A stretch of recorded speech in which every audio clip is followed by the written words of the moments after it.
বাংলাদেশ ও পাকিস্তানের মধ্যে সরাসরি জাহাজ চলাচল শুরু হয়েছে। করাচি থেকে চট্টগ্রামে আসা এই কন্টেইনার জাহাজটি যেমন আলোচনার কেন্দ্রবিন্দুতে, তেমনি উন্মোচন করেছে নতুন বাণিজ্য সম্ভাবনার দ্বার। বাংলাদেশের স্বাধীনতার পর এই প্রথমবারের মতো পাকিস্তানের করাচি থেকে কন্টেইনার বহনকারী জাহাজ সরাসরি এসে ভিড়েছে বাংলাদেশের চট্টগ্রাম বন্দরে।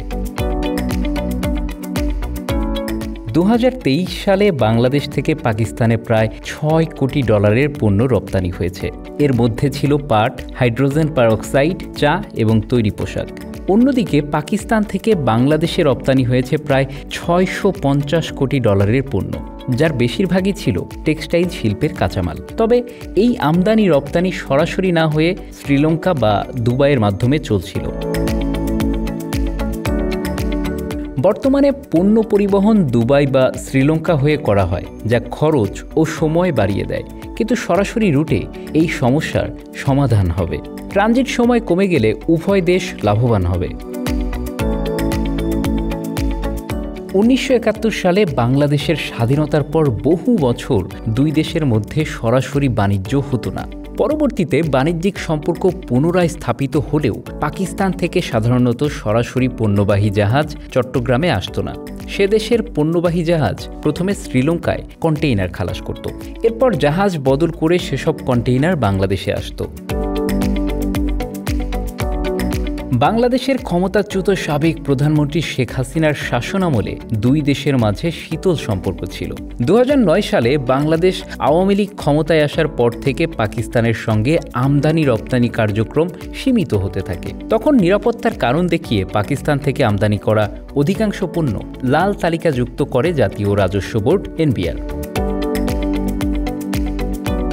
অধ্যাপক মোহাম্মদ ইউনূসের নেতৃত্বাধীন অন্তর্বর্তী সরকার ক্ষমতায় আসার পর পাকিস্তানের অনুরোধে গত 29 সেপ্টেম্বর লাল তালিকা থেকে মুক্ত হয়েছে দেশটির সব ধরনের পণ্য।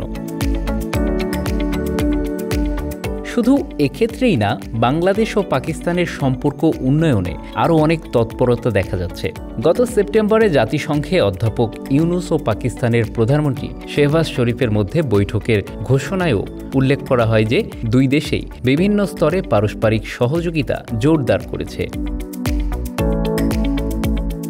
করাচি থেকে বাংলাদেশের চট্টগ্রামের দূরত্ব প্রায় 2612 নটিক্যাল মাইল। কিন্তু একটি জাহাজে যত কন্টেইনার বহন করা হয় তত কন্টেইনার করাচি থেকে বাংলাদেশে আসে না। ফলে নতুন সেবা চালু করা প্রতিষ্ঠান ফিডার লাইন্স DMCC আরও কয়েকটি দেশের বন্দরকে এর সাথে যুক্ত করেছে। এসব জাহাজ দুবাই থেকে পাকিস্তানের করাচি হয়ে ভারতের মুন্দ্রা হয়ে বাংলাদেশের চট্টগ্রাম বন্দরে আসবে। আবার এখান থেকে মালয়েশিয়া, কেলাং এবং ইন্দোনেশিয়ার বেলাওয়ানে চলে যাবে। এর ফলে আগে তৃতীয় দেশ হয়ে আসা পণ্য আনা নেয় যে বাড়তি খরচ হতো ও অতিরিক্ত সময় লাগতো, সেটা আর লাগবে না। বাংলাদেশ থেকে পাকিস্তানে পণ্য পাঠাতে বা পাকিস্তান থেকে পণ্য আনতে 20 থেকে 25 দিন সময় লাগত। এখন এই পণ্যবাহী জাহাজের মাধ্যমে পণ্য 10 দিনের মাঝেই বাংলাদেশে পৌঁছে যাবে।